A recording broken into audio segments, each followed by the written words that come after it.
champion golfer Fred Biondi. Welcome to the Golf Club at Clay. Today is July 18th, 2018. Here with your coach Matt DeJean. How you doing? And James McHugh. So Fred just played in the U.S. Junior Amateur over at Baltusrol, and there's a couple of things that we looked here on 3D that was happening in his full swing.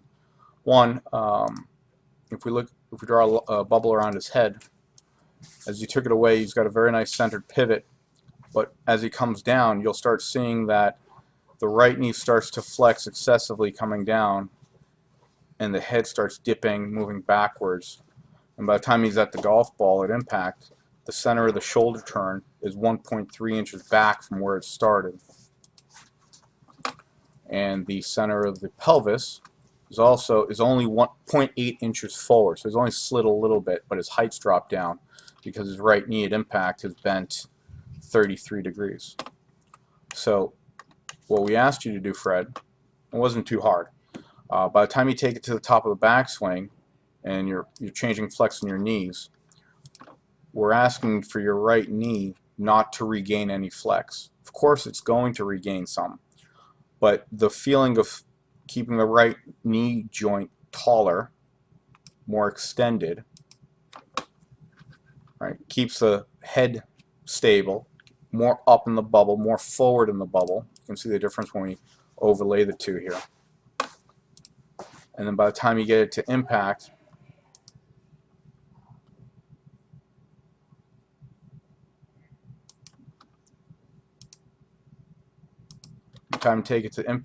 the head hasn't moved. The left shoulder's still ahead of the golf ball. Your angle of attack is now more down. You're more from the inside out. Now you're swinging straighter into the golf ball, and you're also you're taller in more flexion behind you with your hips versus popping forward and out of it. You can really see there's no gaps between the knees here where there was a gap here before. Now your right knee at impact, instead of being 33 degrees bent, it's 20.6.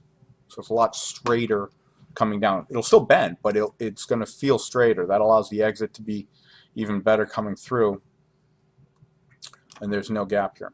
So you're turning faster from a more forward point with more extension. You can see how much more forward the pelvis is, how much more forward the hips are, and the shoulders aren't backing up at all. You can see the rib cage is now in front of the ball position where before it was behind. So that was one thing I noticed with your driver and your 2-iron or 3-iron, was that there's a tendency to bottom out a little bit too soon. So your center of your shoulder turn, your left shoulder, was, because the knee was dipping, this was kind of coming back to save it. Okay.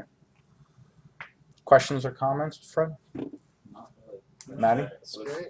I'm glad we were able to do this so you can see it. Yeah. He's heard similar things. All right. So, Matt, I know you've put a shaft behind his head Yep. to make sure he doesn't tilt back. I mean, look at the banking of the right ankle on this frame. Yeah. That's pretty awesome, where the ankle is still ahead of the toes rather than the heel being behind the toes, corkscrewing in.